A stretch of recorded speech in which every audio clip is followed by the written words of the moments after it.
પુખ્ત વયના લોકોની જેમ બાળકો પણ કબજિયાતથી પીડાતા હોય છે.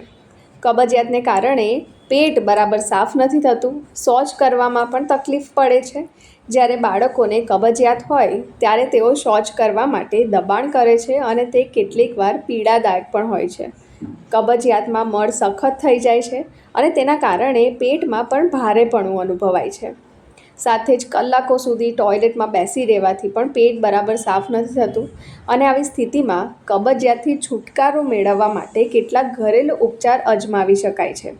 જો તમારું બાળક કબજિયાતને કારણે યોગ્ય રીતે શૌચ નથી કરી રહ્યું તો તમે ઘરે બનાવેલી કેટલીક વસ્તુઓ ખવડાવી પીવડાવીને આ સમસ્યા દૂર કરી શકો છો. ફાઇબર અને કુદરતી રેચક ગુણોથી ભરપૂર સફરજન બાળકોને ખવડાવી શકાય છે. આવી સ્થિતિમાં સફરજનનું સેવન કરવાથી મળમાં ભારેપણું આવે છે અને આનાથી મળ પસાર કરવામાં સરળતા રહે છે અને કબજિયાતથી પણ રાહત મળે છે. સફરજન સિવાય નાશપતી પણ બાળકોને ખવડાવી શકાય છે. શરીરમાં પાણીની ઉણપ પણ કબજિયાતનું એક કારણ છે. આવી સ્થિતિમાં બાળકનો પાણીનો વપરાશ વધારો.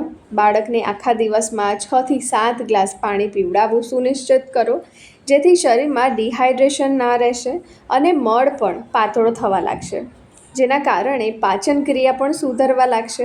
અને આ સિવાય સવાર સાંજ તમે તમારા બાળકને હળવું ગરમ પાણી પણ પીવડાવી શકો છો. તેનાથી પણ કબજિયાતમાં રાહત મળે છે. બાળકને રાત્રે સૂતી વખતે ઘી સાથે હળવું ગરમ દૂધ તમે પીવડાવી શકો છો. ઘી સાથે ગરમ દૂધ કુદરતી રેચક તરીકે કામ કરે છે અને મળને પાતળું બનાવવામાં અસરકારક છે. જો બાળકને આ રીતે 2 થી 3 દિવસ રાત્રે સૂતી વખતે થોડા ગરમ દૂધમાં ઘી ઉમેરીને પીવડાવાય તો કબજિયાતની સમસ્યા દૂર થઈ શકે છે. જો બાળકને કબજિયાતની સમસ્યા લાંબા સમયથી પરેશાન કરતી હોય અને તેને હંમેશા પેટ ખાલી કરવા માટે લાંબા સમય સુધી ટોયલેટમાં બેસી રહેવું પડતું હોય તો પણ બાળકનું પેટ સાફ ના થતું હોય તો ડૉક્ટરની સલાહ લેવી જરૂરી છે. આ સિવાય કબજિયાતને કારણે પેટમાં વધુ દુખાવો થવો, લોહી આવવું ક્યાં તો પછી બાળકનું વજન ઘટવું, આ બધા જ ગંભીર સમસ્યાના સંકેતો હોઈ શકે છે. તેથી ડૉક્ટરની સલાહ એકવાર જરૂરથી લો અને બાળકનું ચેકઅપ પણ કરાવો. તો આ વિડીયોને જરૂરથી એવા લોકો સાથે શેર કરજો જેના ઘરમાં નાનું બાળક હોય.